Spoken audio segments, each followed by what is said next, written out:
Welcome, everybody. It's a little after 7, and we're going to go ahead and start the meeting. We have 27 participants. I think we'll probably get a few more as we move on. So it's pretty exciting to be able to give you this talk tonight, and I hope you'll get something enjoyable out of it, learn a little bit about the history of our very interesting watershed. And let me first introduce, I'm Kelly O'Day. Many of you know me. I recognize a lot of the names. I'm a retired environmental engineer, civil engineer. I've worked in the water part of civil engineering my entire career. So I've sort of adopted the Wingohocking watershed as my hobby, my interest, and my concern. So this is the second talk. I gave the first talk last January 2020, talking about the history of the Wingohocking, how it was really critical in the early development of Germantown, and why it got covered. This talk tonight, I'm going to do a very short recap on the history. I'm going to focus on the flooding in our watershed and our need for action and things we need to do as what I'm going to call for a coalition, a watershed coalition for the Wingohocking because of its unique set of problems. First, I want to give you some good news.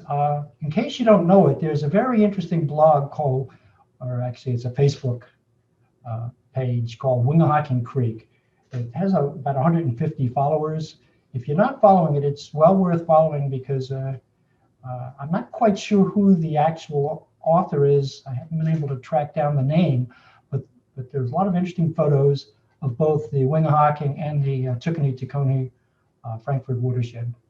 The second thing is that I wanted to mention, if you haven't seen it, there's a really interesting article in the Chestnut Hill Local last Thursday, actually May 13th, that talked about Aubrey Arboretum's sort of small portion of the Wingohocking Creek that is still visible. It's the only part left that's not sort of covered. So it's a very interesting article. You can view it online. Now, this first slide, I'm going to talk a little bit about the watershed that we're in. We're those of us that live, I'm going to say east of Germantown Avenue, live in the Wingohocking. Those to the west, roughly, live in the Wissahickon. And of course, we do have other people outside the area, and we'll let them listen in. But for us that live here, the Wingohocking, Germantown Avenue is a rough approximation. As you see, below Washington Lane, it spreads out a little farther west.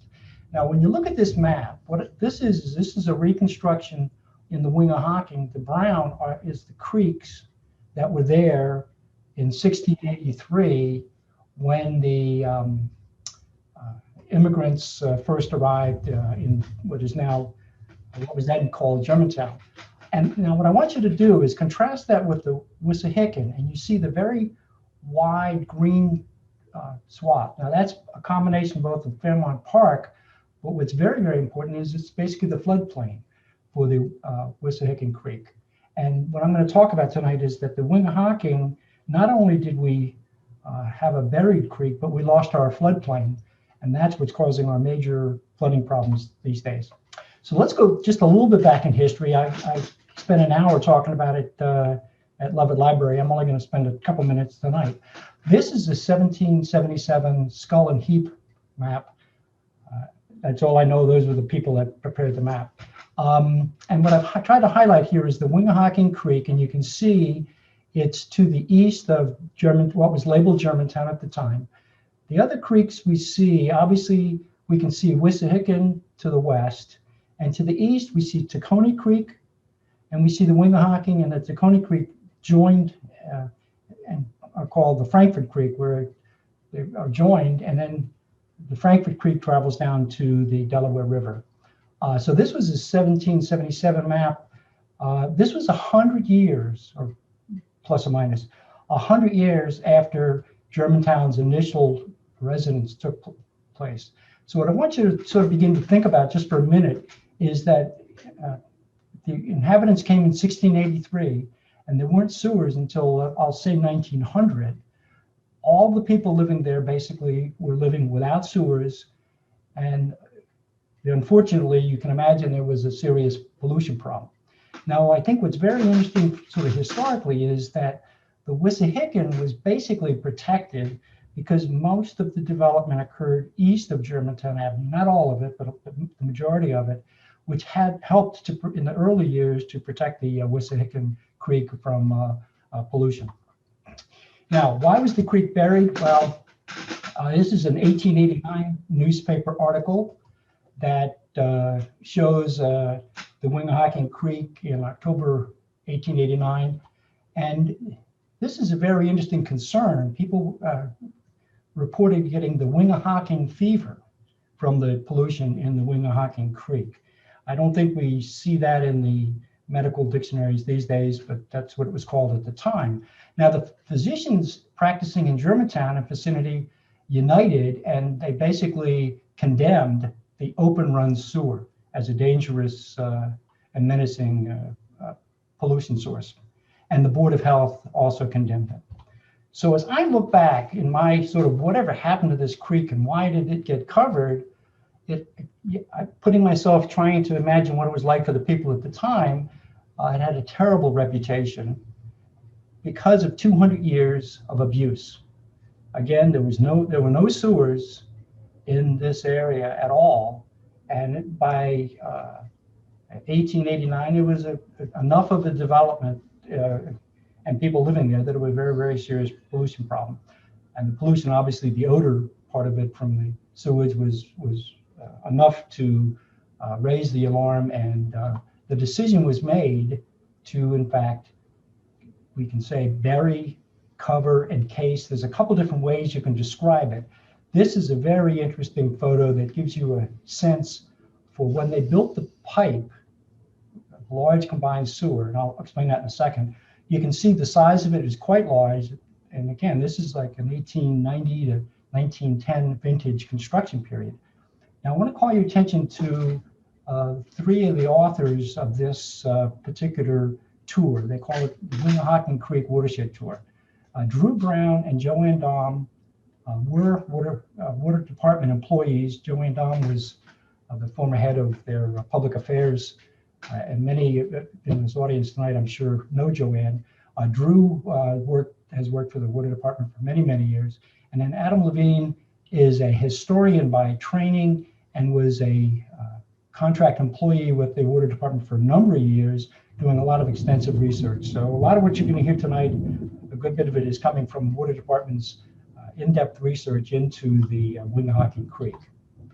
So what happened to our creek? Well, a whole series of pipes, like the one I just showed you, they first went down to the Frankfort Creek. And you can see this is a discharge point where the Tacony Creek is off on the right, the Wingohocking, which is now coming out in a pipeline in a combined sewer, and the combined sewer discharges into what's then called the Frankfort Creek, where the Tacony and the Frankfort Creek combine. Now, when I say combined sewer, what that was is the technology used at the time when you had a very large unsewered area and there was serious pollution of the creek. The solution was to encase the creek in a pipe, and that pipe would carry both the normal stormwater related flows as well as the sewage from the area. So our combined sewer system is a mix of sewage and stormwater. Now, did that happen only in Wingohocking? This is another interesting water department developed map that shows the historic creeks, and I've highlighted where the Wingohocking is in the northwest, and you can see the Wissahickon is to its west. So the Wingohocking was one of many creeks in the city that were encased, because I suspect, I'm sure Adam Levine has written about this, they were encased for the same common problem of very serious pollution. Now, fortunately, the Wissahickon was not encased because, as I had mentioned earlier, it was protected to a certain extent because most of the development occurred in the Wingohocking portion of the watershed up until the time that sewers started being put in. Now, it's very important, in my opinion, for you to recognize The Wingohocking Creek is still there. It happens to flow through a combined sewer system, but the creek is actually there. It behaves just like every other creek. It still floods. And when a flood occurs, it's because the flow coming down is greater than the hydraulic capacity of that particular section of a creek, or in the case of the Wingohocking, of a pipeline. So now East Mount Airy, Germantown, and Ogontz have a flood risk to life and property when the Wingohocking rises. The water rises. If you have a floodplain, you're protected hopefully by the floodplain. In our case, I'm going to show you we do not have adequate floodplain in the Wingohocking. So let's get a little bit of sort of the geography, just so people can say where exactly is the Wingohocking. So I've got the city border you can see here the northwest. You can see those red dots. Those are flood-prone intersections that the Water Department has designated from their hydraulic modeling work. I'm showing the cross-hatching for the upper Wingohocking because the most recent study by the Water Department, it's called the Task 6 report, which we'll be getting into, covered the areas basically which was the former Germantown and Mount Airy. The upper border for the Wingohocking is basically Gowan. So the area we're going to be spending a good bit of time tonight is from Gowan to Worcester. And you can see Germantown Avenue on the lower part of it, and it's a rough approximation for the western border. So we have a watershed problem. We need a watershed approach to how we're going to deal with this problem. It's been around for a long time, and it's a very complicated problem to try to solve. I'll give you some of those details tonight so you can get a sense for it. And what I'm asking for neighborhoods, the RCOs, developers, to begin to work together to help to solve this problem with the city, because it's a complex problem and it needs attention by a wide audience, I believe. Now, what's very interesting is that the entire Wingohocking is in the city limits, and the majority of it is in Council District 8. To me, that's actually helpful in one way, because at least we have one council district that's involved, a little bit of Council District 9, but of the 24 flood-prone intersections in the Wingohocking, 22 of them are in Council District 8, and 2 of them are in Council District 9. So obviously it's a Council District 8 problem, and that needs to be sort of worked with our Council District Council representative. Now, I want to give you just sort of a little idea of where does our water go. And so when you walk down the street, you'll see stormwater inlets. Whether it's a sewage from your house or the stormwater inlets, it's flowing down on what I would call a southeasterly direction. And you see the purple triangle there. That's called the combined sewer overflow. During very wet weather, I showed you that big pipe where it meets the Frankfurt Creek. That will overflow, and the part that the dry weather flow will go down that gray line, just an approximation to give you the idea. It goes down to the Northeast Wastewater Water Pollution Control Plant. So in dry weather, all of the flow goes to the Northeast Pollution Control Plant and is properly treated and discharged to the Delaware River. In wet weather, excess flow is discharged to the Frankfurt Creek. The interceptor taking it down to the Northeast plant simply is not large enough, and so it has to overflow. Now, if you look at that note I've got in the middle there, it says the Wingohocking, and T14 is the name that the Water Department has given to that particular outfall.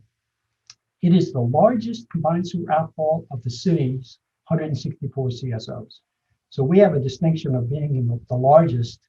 I don't know if that's a good distinction or a bad distinction, but we are the largest, we live in the largest combined sewer overflow drainage area in the city.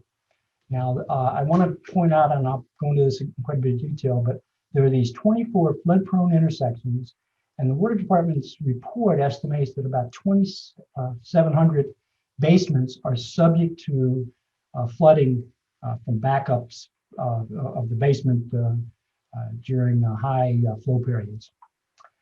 Now, so the local flooding occurs when the capacity exceeds the sewer. And many of you, I suspect, are very familiar with the Green City Clean Waters Program.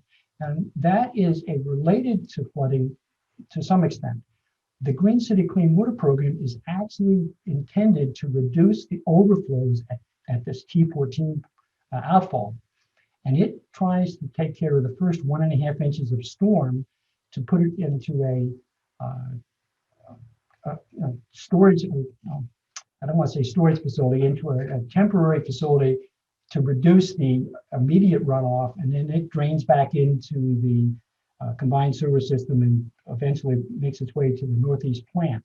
So that reduces the annual CSO volume at T14. So it is intended to reduce the water pollution effects of the combined sewer overflow. And so what we need both a local flooding program as well as a Green City Clean Water Program. We need both. Okay, where exactly are we? Well, the neighborhoods that are involved are East Mount Airy, and you'll notice I've got a partial there. It's not all of East Mount Airy. It's a big part of it, but not all of it. It's a big part of Germantown, and it's part of Ogontz. Now, from an RCO standpoint, and I believe the RCOs are a very, very important part of the overall solution that we're going to need to develop. These are the list that there may be a few others, but these are the major RCOs. And again, they're partials, they're not the full.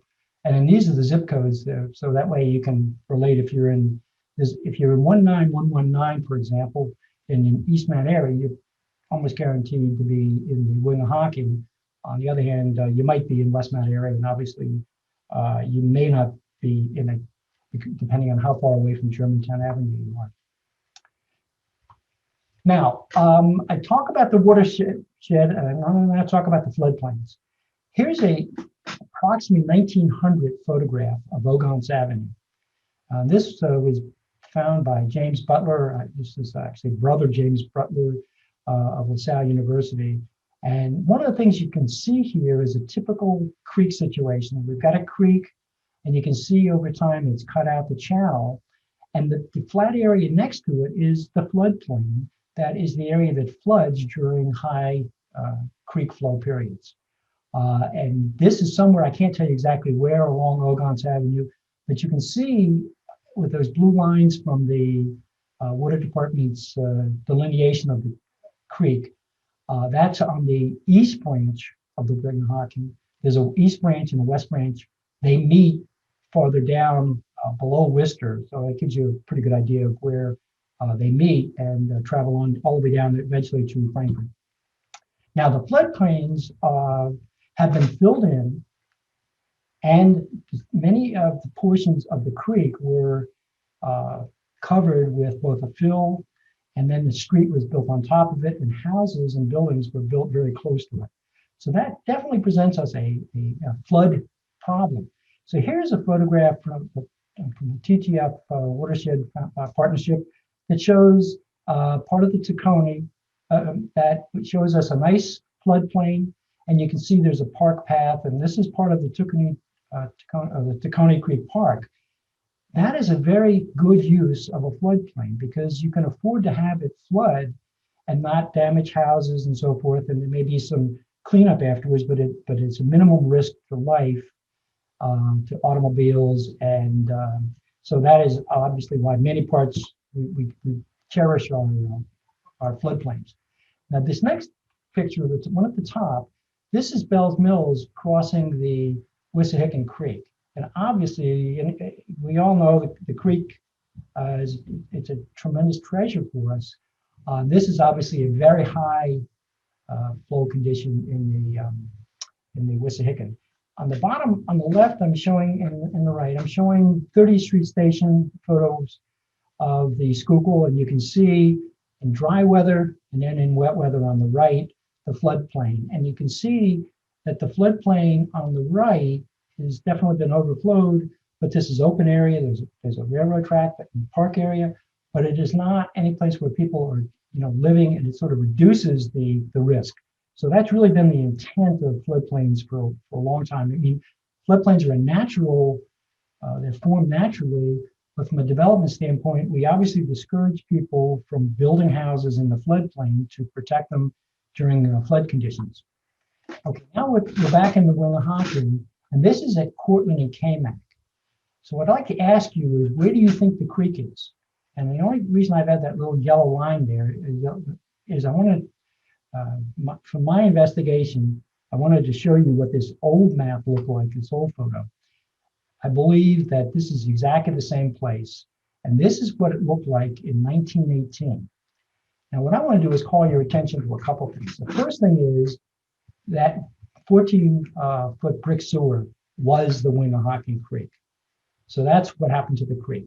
Now, the thing you remember, we talked about the floodplain, and there's usually a channel, and then it broadens out.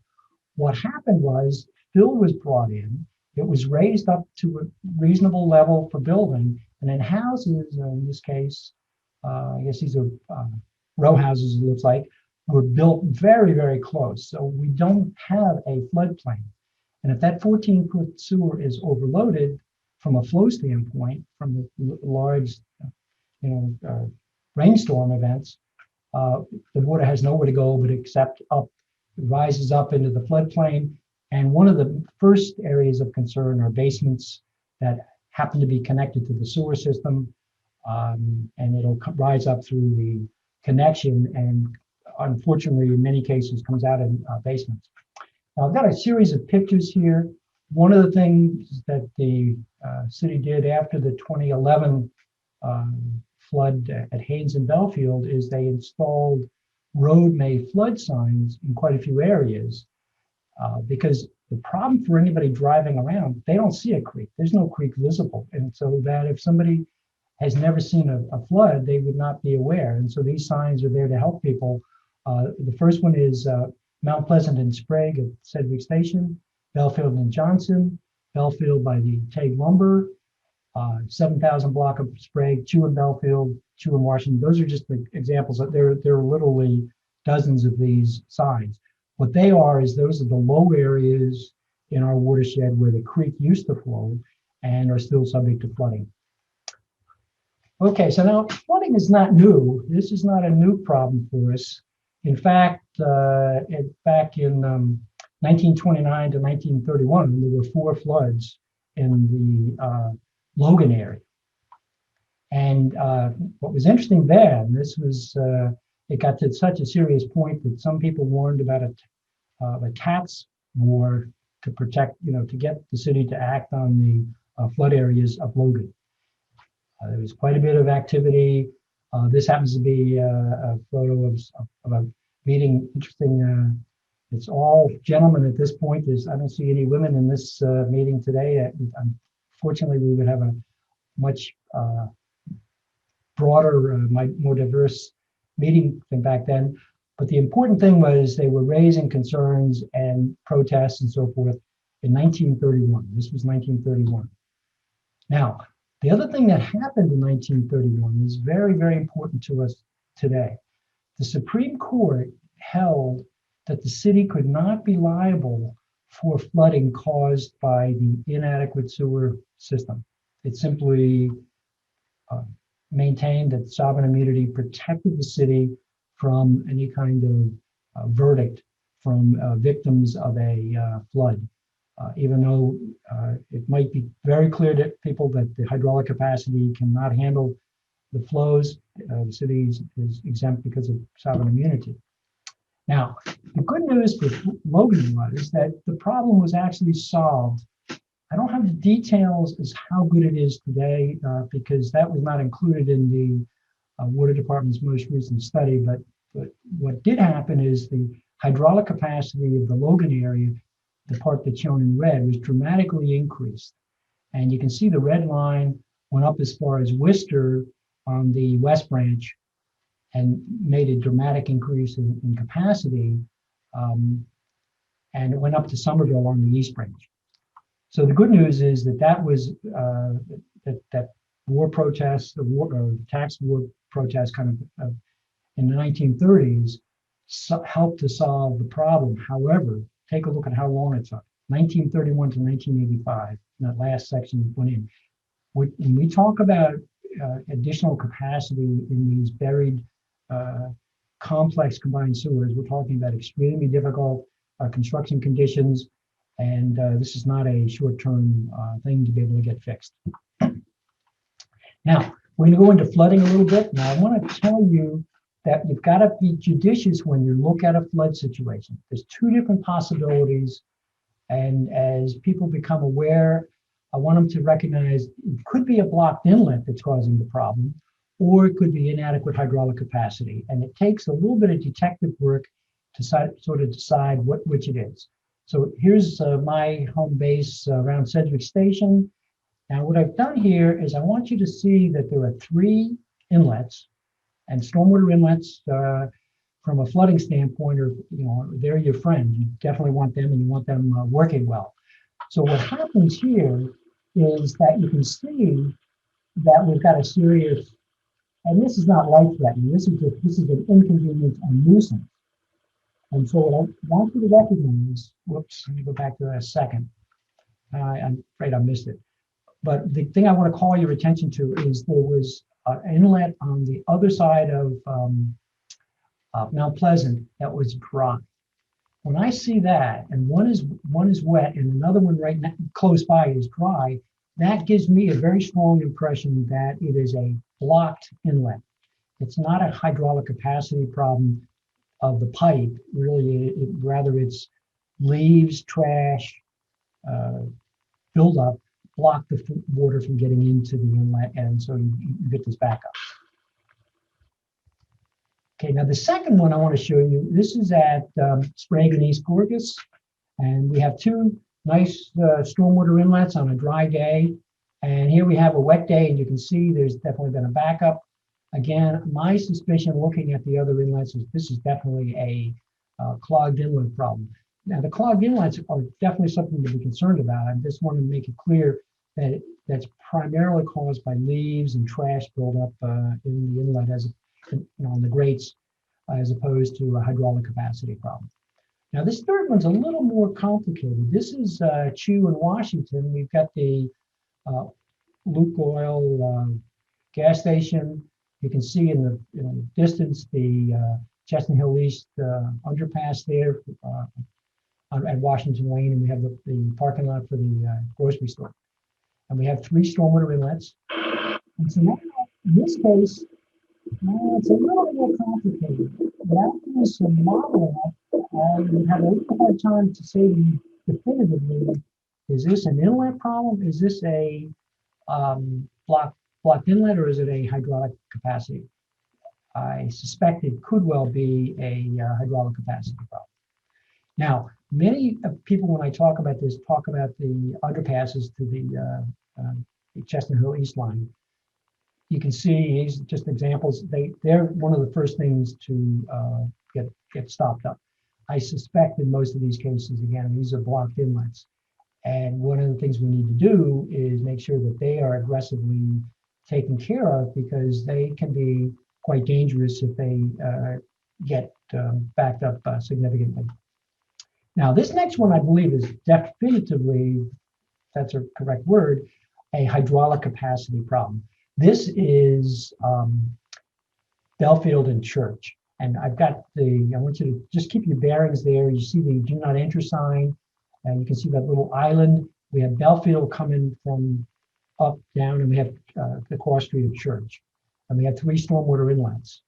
And fortunately, we have a Facebook post by Lisa Smith last July 6th, showing you the flood conditions there.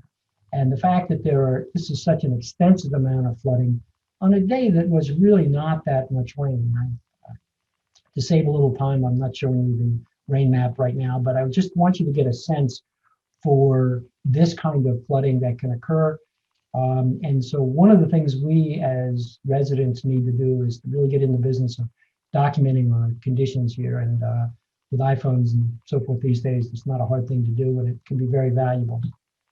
Okay, so this now shows you sort of on the left is what the intersection looks like when it's dry. And this is just this one day. It gives you a sense for the extent of the flooding on that day. And I suspect, Again, as I said, this was a hydraulic capacity as opposed to a blocked inlet. Now, the granddaddy of our flood problems is unfortunately at Haynes and Belfield.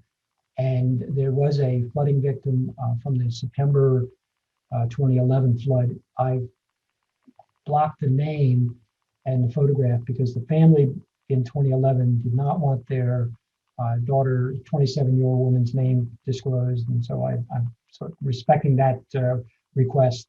Now here we are at Belfield and Haynes. And if you've been in the area, you know Teg Lumber is a very large facility right there. What happened there is that the water levels went up 6 to 8 feet. And so what I've done is I've simply tried to map out my judgment of what the extent of the flooding was on that particular day. And the way I did that is I took the high water line, and you can at the church that's right there, and that church you can see the high water line is well over 6 feet. And when you extend that, that's obviously goes in each direction. We have water in there, and unfortunately, a woman or man, anybody driving in that condition could easily find themselves in a fatal situation. Now, this is the building. I'm not quite clear. The church, you can see the stone church on the other side of Belfield, on the I guess it'd be the east side of Belfield. You can see the building was damaged, grossly damaged, and had to be demolished. And so this is the situation today. It's an open field.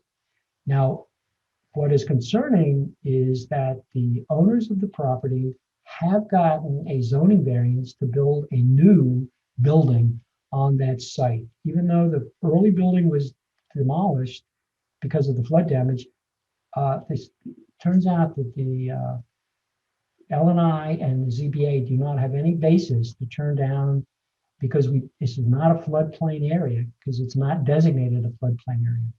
Let me rephrase that.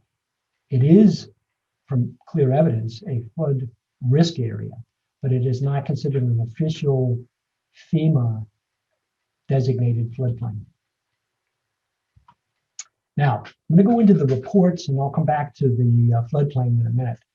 The water department, the planning department, the flood risk task force have all been working on this particular problem and are very aware of the problem. And there's a lot of work that's been done on it. The 2035 plan outlined it. Task 6, Germantown Stormwater Flood Risk Reduction Study, which did include both Ogontz, Germantown, and Mount Airy parts of the Wingohocking, and then the flood risk task force. So they clearly understand the nature of the problem, the severity of the problem, and in fact, they understand the cost of the problem. The dilemma is for us to get a solution. We don't have a solution just yet. This is a write-up from the 2035 plan for the Upper Northwest that shows the Wingohocking and describes the nature of the flash flooding problems. The flood task force has designated Germantown, and again, that's the name for the overall area within the Wingohocking, as a flood prone both for sewer backups and for surface flooding. And this was a 2017 report. And in the water department's task 6 report identified these 24 intersections that are flood prone. You can see the 2 up in this area are District 9, the rest of them all District 8. This is a list of the 24 intersections that were designated to be flood prone. I don't have the list of the 2,700 homes. That's something I've asked for, but has not been provided.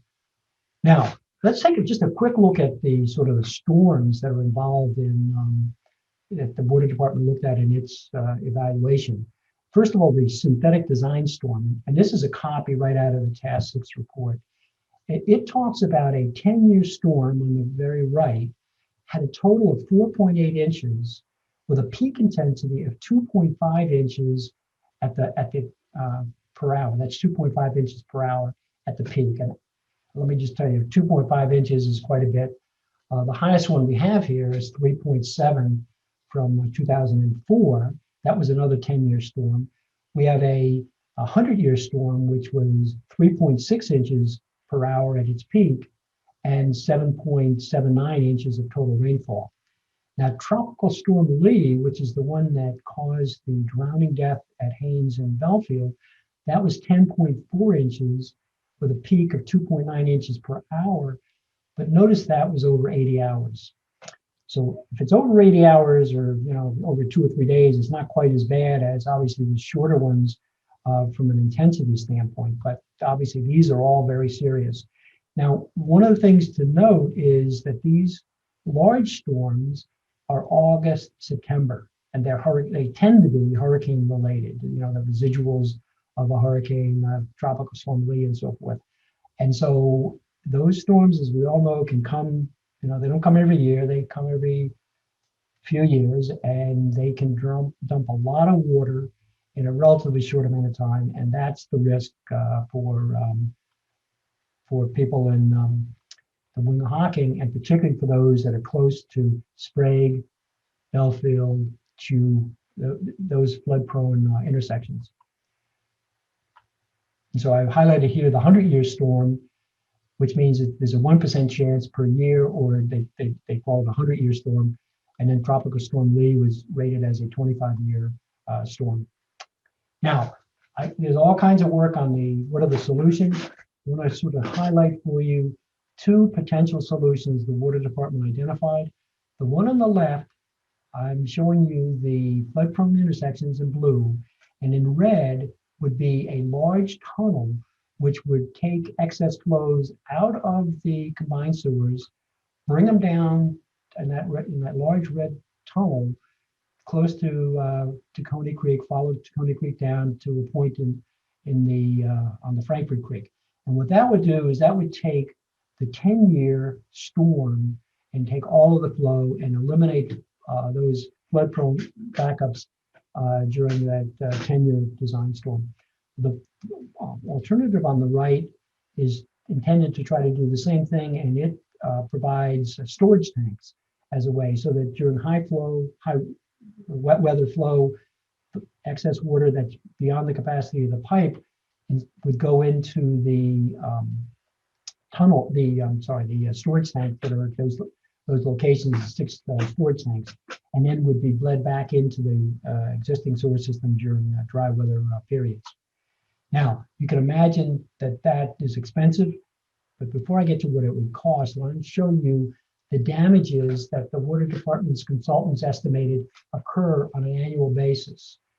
Their best estimate is that buildings are damaged to a tune of $7.1 million per year under the baseline, which I'll say are the existing conditions. Vehicles are damaged to 1.58 for a total estimated annual damage of 8.7 million. And then you can see in the middle, we have the storage tank alternative. And then on the right, we have the tunnel alternative. Both the storage tank and the tunnel would reduce the damages significantly. The other thing they have at the bottom, which I think is important, is the cost of backflow prevention programs.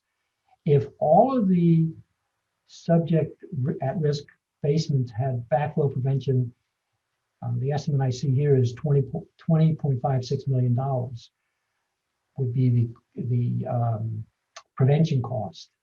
On the other hand, if they built the storage tank, that would be reduced to 9 million, and it would be reduced to 7 million. So the storage tanks and the tunnel would help both for backflow prevention and for intersection flooding. Okay, now how do we compare those? Well, it's not easy. It's been the draft report was submitted in October of 2018. It's strictly internal to the Water Department. The final report was submitted in October 2019. It was released, limited release to the public in February of 2020.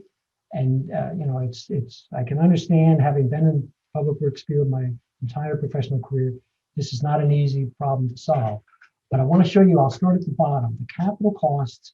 And for these preliminary kinds of projects, The estimate is anywhere from 269 million to 577 million for the tunnel. And you can see there's quite a range there because they haven't done enough engineering to really understand the details of cost, but they can try to give a ballpark, I guess, is a reasonable term. The storage tank would be anywhere from 410 to 878. So you can see the tunnel is less than the storage tank. Now, what would happen to the basements? Under the tunnel, it would go from, if you remember, there's 2,759 basements at risk. That would go down to 1,400 for the tunnel, and it would go down to 1,200 for the storage tanks. So there'd be a 65% reduction. And I actually sort of misspoke. There would be 1,400 basements would be protected, which was a 65% reduction, versus 1,200 would be protected and a 55% reduction. The surface flood risk would be reduced by 47 feet for the tunnel and 42 feet. Now, what's really important here is why I spent a little bit of time on the combined sewer overflow. The tunnel, even though it's intended primarily for flood protection, would give a 57% reduction in overflows at T14. So it gives us that benefit of both helping in the flood protection as well as in reducing the overflow. The storage facility approach only solves that by 5%, so that isn't quite as attractive. Now, how do we combine those? Well, how do we compare them? It's not going to be easy. And you can see just it's taken time and it's going to take more time. From a benefit standpoint, when the city looks at its Green City Clean Water program, beautification of the city is a very, very important part of it. And the green stormwater infrastructure does a fantastic job. We happen to live right across from one of the facilities and think it's wonderful. The tunnel would not really do anything to beautify the city. Now, reduce the combined sewer overflows to improve Frankfurt Creek water quality. There would be some reduction. There is definitely a benefit from the green stormwater infrastructure. The tunnel would give us substantial reduction. And then the flooding, we get some limited help, but we get substantial. So we've got an apples and oranges situation here. We're trying to compare these alternatives, and that's why the only thing I know how to do is make sure we have an informed public so that everybody can understand what the trade-offs and the issues are in this as we try to grapple with how to solve the problem. Now, there were two alternatives looked at, quite a few, and then it was screened down to the tunnel and storage. It appears that there may be a third alternative being thought about. This is an article from Billy Penn, February 13th, 2020, just about when I got my copy of the Task 6 report. And this is a quote from the Deputy Commissioner saying that we're going to have to start making substantial changes, and it may not be fun for all. This is the need to look at relocation, buyouts, and the need to really consider an alternative, which is to buy out homes as opposed to trying to build as I showed you, I'll say a $300 million tunnel. Now, he referred to the Germantown study and pointed out that it would cost anywhere from 500 to 800 to mitigate the flooding for 2,000 or so properties. The actual number from the study is the 2,759, if that is for the basements. However, he's pointing out that's for a 10-year storm. If a 50-year storm comes, it would even be less effective. And then talks about the work being done in Milwaukee, which is to, in fact, move people out of flood-prone areas. Now, this is not definitive. This is just a small little article, but what it says is the kinds of thinking that we've got a tunnel, we've got a storage tank, and then we've got senior management officials saying, well, maybe we need to think of another approach. Now, this goes back to 2012. Our council person, Cindy Bass, was very, very involved both before she was the city councilor and then after. She actually took her position in January of 2012, just after the Haynes-Belfield flood. And she obviously had neighbors asked her to pursue getting some kind of a property bailout, whatever term we might want to call it, to help the victims. And she had to report back that there simply wasn't any money available. However, it's now 8 years later, or a little, almost 8 years later. And now, and this is not saying the city, I don't mean to imply that the city is offering any buyout. That it's far from it. But it's like, at least now it's like, well, gee, we've got a $300, $500 million tunnel. What's the best thing to do? And it's, from my experience, it's going to take many, many more years to get a definitive answer to this. Now, what do we do in the meantime? All right, let's go back to the floodplain. Philadelphia has a very, very good floodplain regulation program. And that program provides very strict controls for how do you build in the floodplain. However, it does not apply in the upper Wingohocking. Now, I think we've demonstrated we have a problem of flooding, and so first thing, let's go to the building code and we'll see, or I'm sorry, the city code, and we'll see that a floodplain area is any area subject to an unusual and rapid accumulation of runoff of surface waters from any source.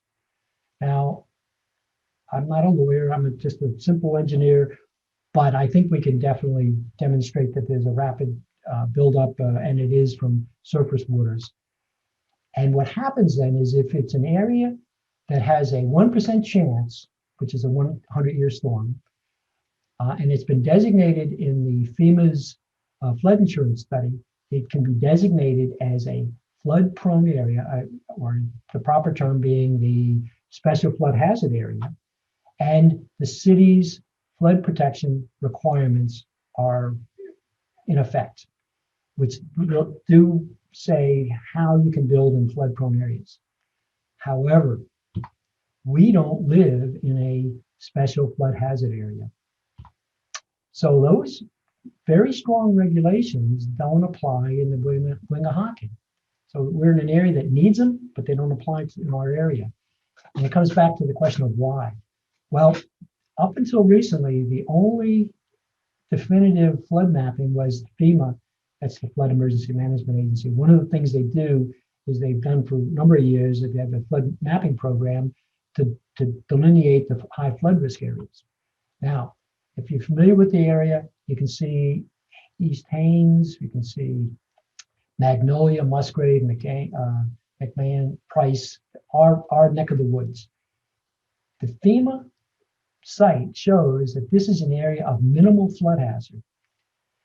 What does that mean? It means it wasn't mapped for flood, and therefore, it's when the city implements its flood regulations, it doesn't apply in our area because there's no open stream or creek. We have a buried creek, and the buried creeks don't get included because you can't see it on a map. It's in a sewer. So we're in a dilemma where we've got a creek that we know that floods because it's in a pipe, but we can't get it designated as a flood-prone creek, the floodplain, because it doesn't meet the requirements of what FEMA had for their mapping. There is a second option for flood information, the First Street Foundation. They came on the scene about a year ago. They have a national flood mapping program. And what I want to do is just show you some of the prestigious organizations that are involved with it, including our own local Wharton School. And so what I think is we collectively need to somehow work with the city and the city council to say, in our neck of the woods, we don't have a FEMA map, but we do have a First Street Foundation's flood factor map, which shows that we're in a high flood prone area. And so here you see on Belfield, this is the church in Belfield, the area that I showed you with the woman did the Facebook flooding. That this First Street Foundation map shows that in fact it is a flood prone area and should be included in the FEMA mapping and should be part of the city's special hazard area. It's going to take a little bit of effort to get everybody on board, but this is one of the things that the Wingohocking needs, is to in fact identify and clearly lay out where the high flood risk areas are, and they make sure that all the city's appropriate codes are being used in these high risk areas, including backups into basements. Now, the estimate is something like 2,700 flood-prone basements. My personal feeling is we've got to figure out a way to get every single one of those houses protected and somehow get that provided that they must be protected, because if you're a tenant and you happen to, your landlord may or may not have put one in, when a flood comes along, you're completely out of luck. So we've got to figure out a way that, as a community, to protect all of our basements. Now, there are some pretty good requirements for basements and for in the city's regulations. I just want to show you a couple of them. It's not that you can't build in the floodplain. If you've already got an existing house and you wanted to rehab it, what these regulations would require is that you have to raise the heater, the stormwater, or the hot water heater, and the furnace above the flood line. BFE is basically just think of it as the estimated flood level. The other thing that's required is that the electrical panel, which is usually in a basement, gets moved up so that it is definitely above the flood level, so that the homeowner can get access to that panel if necessary. The other thing is, if you notice by the furnace, there's a flood opening. This is counterintuitive, but the idea is to have a flood opening so that the water can pass back out once it gets in. So these are actually regulations that are required if you happen to be in a Wissahickon floodplain, in a Pennypack, in a Pequessing, a Darby watershed floodplain, but it does not, or in fact, it applies also in the Tacony, but it doesn't apply in the Wingohocking, the area that really, really does need it. Now, you've heard of double jeopardy. Well, what I want to point out is I believe we have a sixth jeopardy problem, and I couldn't find a good word for a six-fold jeopardy, but we have six different aspects of it. We have inadequate hydraulic capacity of our combined sewer. The city promoted floodplain development with the streets, that is Sprague, Chew, and Belfield, are built right on top of the floodplain. And they encouraged, and this, when I say they, it's like, this is back in the 1890s, 1910, 1920. It's let's get the area built up. And I'm afraid people didn't anticipate the kinds of flows that we have now, but there was an encouragement for businesses and residences in the former creek floodplain. 1931 Supreme Court ruling says, I'm sorry, people in Wingohocking and other areas, obviously it applies statewide, that the city has sovereign immunity and cannot be held liable for inadequate stormwater capacity. And the floodplain is not mapped by FEMA, which then means that the building and zoning permit regulations do not apply.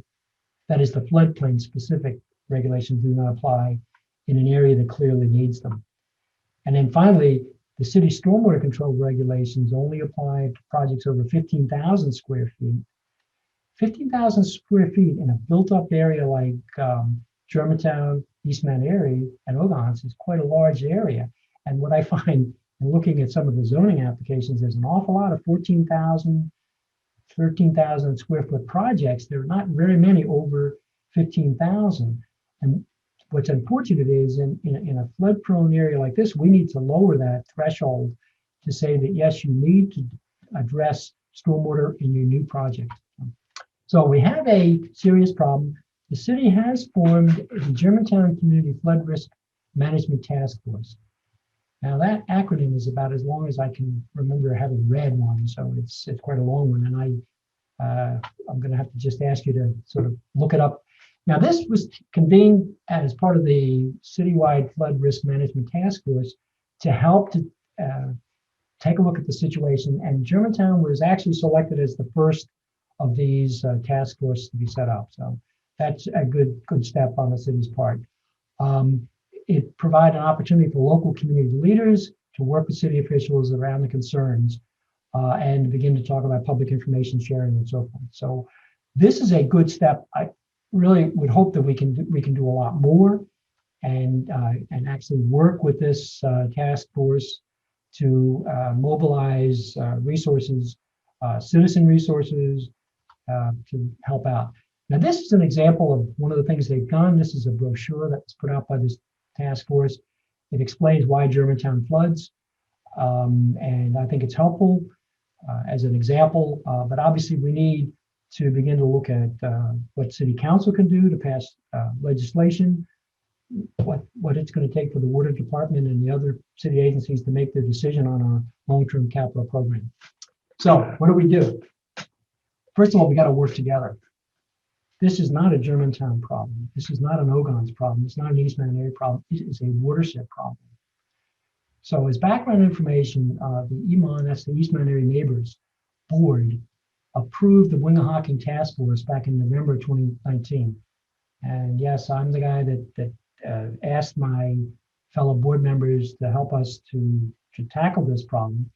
And in January 2020, made an outreach to city departments and requested briefings and meetings and so forth. And in hindsight, I understand the city was grappling with what they're going to do with their report, and so no briefings were held. We also made an outreach to the other Wingohocking RCOs. That's the registered community organizations. Unfortunately, we really weren't able to get very far, and then COVID came along, so you can imagine we just really didn't make a lot of progress to a problem that really does need to be addressed. So what am I asking for tonight? I'm asking for a loose collaboration of East Germantown, East Mount Airy, Ogontz RCOs, civic associations, neighborhood groups, institutions, businesses, residents, to work together to help reduce the flood risk in our vulnerable watershed. Now, first of all, would be education and outreach and so forth to get people there. Coordinate and promote education and training, encourage preparation and sharing of flooding condition information, facilitate the exchange of information, and then finally work to get the floodplain delineation, the zoning and building permit, and the stormwater controls in place in Wingohocking like they are in other parts of the city with similar conditions. Now, what can the RCOs do? Well, I think the RCOs are a very important part of this. They're the registered community organizations. They could join this. I see this as a loose communication exchange kind of a group. Each RCO has to make their own decisions and their own deliberations, but exchanging information would be very important. Work with Council District 8 councilwomen to enact a historic Wingohocking overlay district, which would include floodplain delineation. Now, as I pointed out, that's a little sticky because we're not a FEMA designated, but we do have the First Street Foundation, which I believe is a reputable organization. And it may be that there has to be some kind of a special provision in a historic overlay that would recognize that this is in fact a special hazard area. Reduce the stormwater threshold limit for new projects. The second thing is to develop jointly Wingohocking floodplain design guidelines to promote flood-safe development throughout the Wingohocking. And all of us need to sort of adopt, and each RCO would do it for themselves, but we would have sort of a suggested outline of things that would be in this design guidelines for the Wingohocking, because we have specific problems in our watershed. Educate our residents, developers, real estate agents on the flood-prone intersections, the flood factors for those properties, need for basement backflow preventers, and flood-proofing in the high flood factor areas. And incorporate a stormwater flood risk evaluation into future RCO zoning variance review process. Is the property in a flood risk area? If it is, are the flood proofing measures included? Will the project increase or reduce impervious cover? These are the kinds of things that each RCO would participate in, hopefully. Each one, again, I would say everybody has their own authority and jurisdiction, but as a group with a similar set of problems up and down the watershed, the Wingohocking watershed, we would sort of have similar set of rules that we, or at least considerations, we would all undertake. Whoops. Now, I'm sorry, I jumped ahead to developers. I'll save this for a later time. That the developers have a role to play. We need development. We need our buildings rebuilt and so forth. My goal is not to say let's not have development. My goal is to say we've got to do it in a prudent and flood-safe way. Now, the good news is one of the organizations in the Germantown area, Jumpstart Germantown, is a group working on rebuilding one home at a time.